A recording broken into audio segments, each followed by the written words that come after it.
আসসালামু আলাইকুম বন্ধুগণ। আজকে দেখাবো আমরা কিভাবে বিকাশ অ্যাপস থেকে ট্রেন, প্লেন এবং লঞ্চের টিকিট কাটবো। তো সর্বপ্রথম আপনারা অ্যাপসে চলে যাবেন।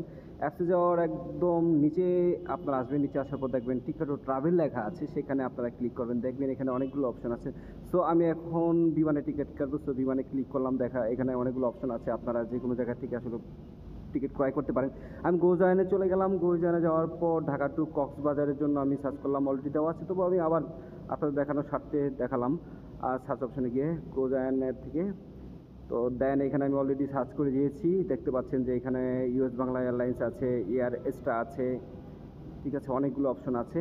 তো আপনারা আসলে এক এক এয়ারলাইন্স এক এক ধরনের রেট।